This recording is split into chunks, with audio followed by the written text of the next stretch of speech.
Have you ever made yourself smaller? Not physically, but in rooms, in conversations, in your own ambitions. Spoke a little less than you wanted to, agreed when you disagreed. Kept your dream quiet so nobody would question it. Stayed in the lane someone else decided was yours. We all do it. We've been doing it so long we don't even notice anymore. But here is what I want you to hear today. The version of you that shrinks to fit, that version is not humility. It is fear wearing the costume of politeness. And somewhere inside you, the full version is waiting. This audiobook is for the person who is ready to stop making themselves small.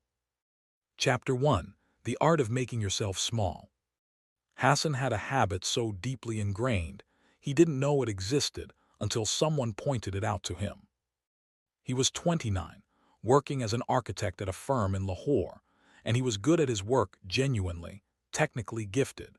His designs were consistently the most creative in his team. His solutions to spatial problems were often ones that senior colleagues hadn't considered. He knew this not from arrogance but from the quiet evidence of which designs got selected when submitted anonymously, and which got passed over when attributed. The ones selected were often his. But in meetings, Hassan was nearly invisible. He sat at the edge of tables. He spoke only when directly addressed. When he had an idea, and he often had ideas, good ones, ones that later appeared in conversations as someone else's contribution, he would begin to formulate the words, feel something tighten in his chest, and then let the moment pass. He told himself this was professional modesty. In his culture, in his family, the message had been consistent. Don't be arrogant. Don't show off. Let your work speak. People who talk too much are not taken seriously. But one day, his manager, a blunt, decent woman who had been watching Hassan for 2 years with quiet frustration, called him into her office and said something direct. Your work is excellent, but nobody here knows that except me, and I can't promote someone invisible. Hassan was quiet for a moment. Then he said, I don't want to come across as arrogant.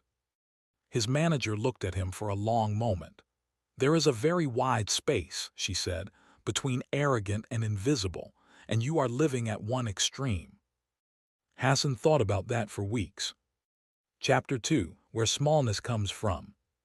Shrinking is not something we choose consciously. It is something we learn.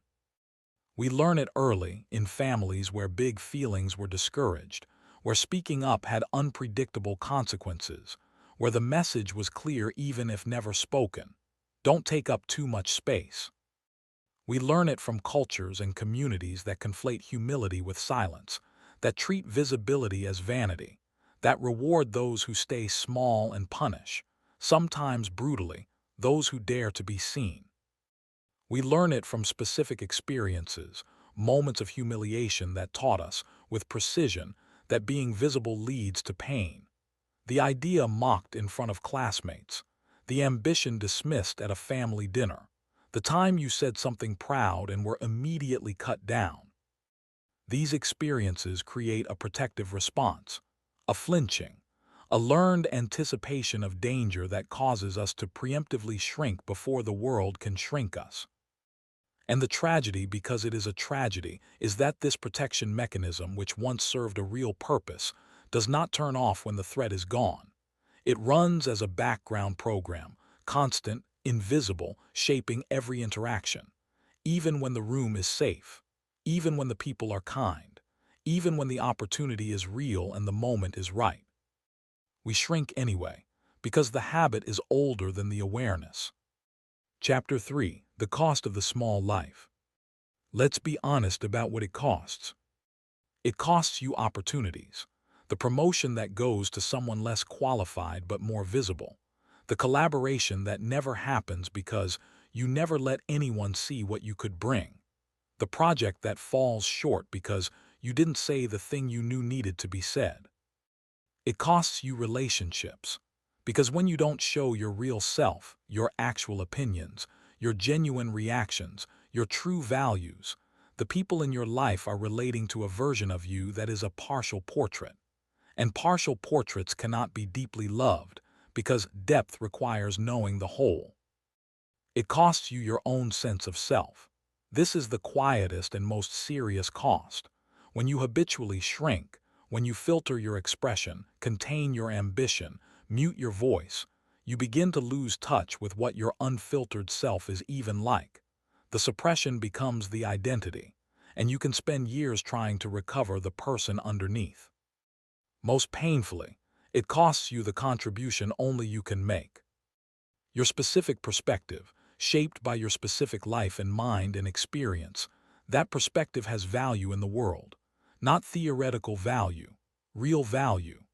The kind that helps other people think more clearly, that solves problems nobody else framed correctly, that creates things nobody else imagined. But only if it is expressed. Kept small, it is indistinguishable from its absence. Chapter 4. The difference between arrogance and presence. Hassan's manager was right about the space. There is a vast, important distance between arrogance and presence, and most people who shrink themselves have never clearly mapped that territory. They believe, at some level, that the alternative to smallness is arrogance, that to take up space is to take it from someone else, that to be confident is to be dismissive of others. This is a false binary, and it is one of the most damaging false beliefs a capable person can carry. Presence, real presence, is not about talking more than others. It is about bringing your full self into the room, contributing your actual thoughts, not a filtered version, claiming the space that is genuinely yours, not performing a modesty that nobody is served by. Arrogance diminishes others to elevate the self. It is competitive, zero-sum, requires someone smaller to look down on. Presence requires no one to be diminished. In fact, genuine presence, a person speaking their actual truth, contributing their real perspective, occupying their actual space, often makes the room better for everyone in it.